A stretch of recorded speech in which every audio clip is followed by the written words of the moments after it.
ఎలా బ్రతుకుతున్నావు, ఎలా బ్రతకాలి? ప్రసంగి గ్రంథం 11వ అధ్యాయం 8వ వచనం. త్వరగా. ఒక్కడు చాలా సంవత్సరాలు బ్రతికిన ఎడల వచ్చునని ఎరిగి ఉండి తాను బ్రతుకు దినములన్నీ సంతోషముగా ఉండవలెను, రాబోనదంతయు వ్యర్థము. ఒకసారి గట్టిగా చెప్పండి. ఒకడు చాలా సంవత్సరాలు బ్రతికినా ఇక బ్రతికే దినాలు చీకటి దినాలే కాబట్టి, రాబోయేదంతా వ్యర్థమే కాబట్టి, ఉన్న దినాలని, తాను బ్రతికే దినాలన్నీ కూడా సంతోషంగా బ్రతకాలి.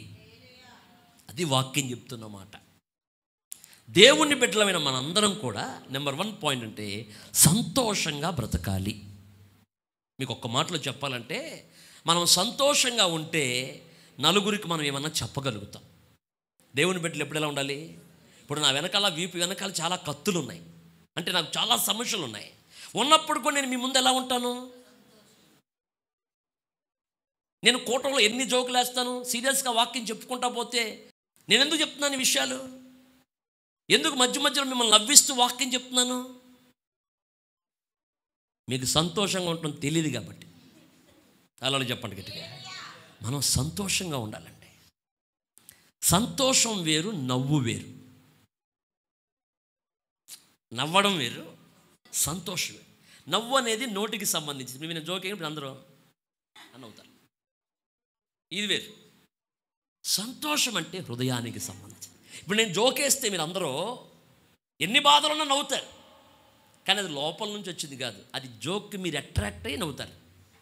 కానీ సంతోషం అనేది హృదయానికి సంబంధించింది.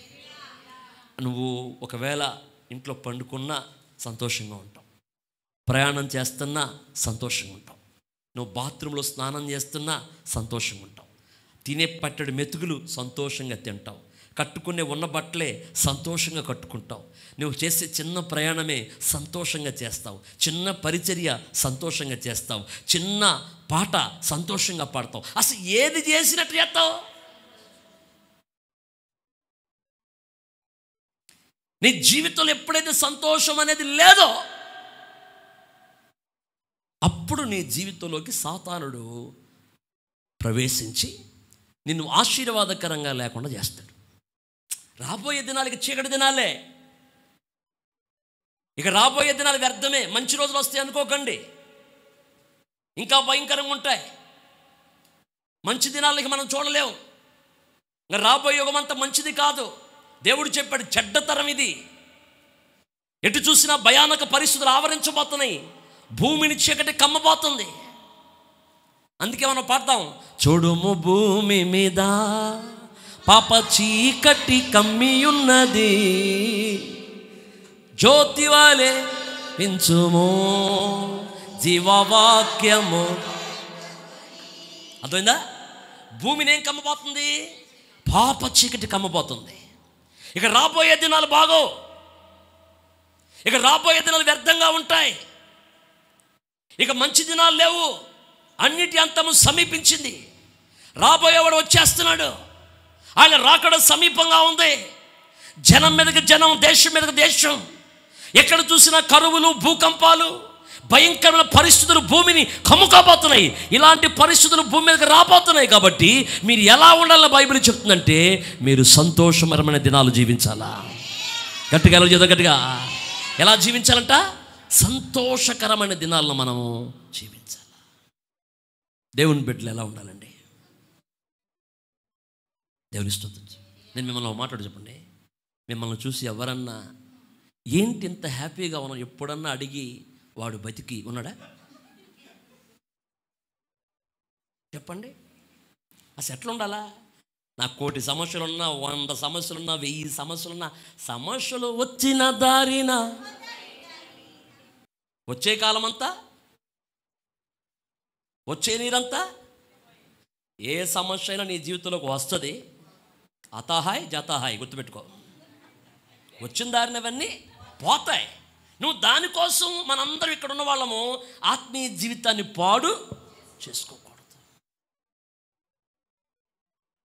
ఈరోజు చాలామంది విశ్వాసులైన వాళ్ళకి సంతోషంగా బ్రతకడం తెలియట్లేదు.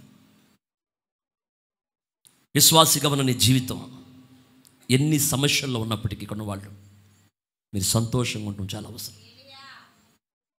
ఎందుకనంటే రాబోయే దినాలు అక్కడ ఏం రాసింది? రాబోదంతయు వ్యర్థం. ఒకడు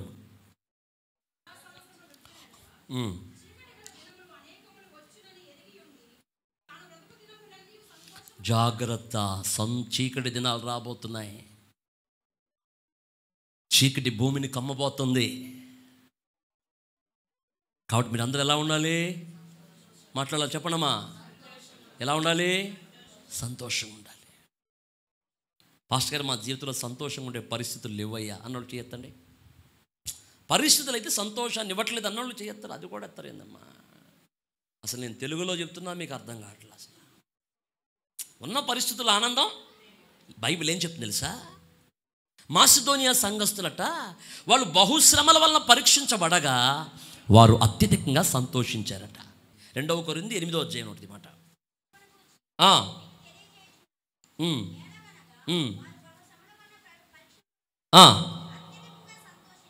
ఏంటంట? అత్యధికంగా. అదేంటి? శ్రమలు కాదు, బహుశ్రమలు.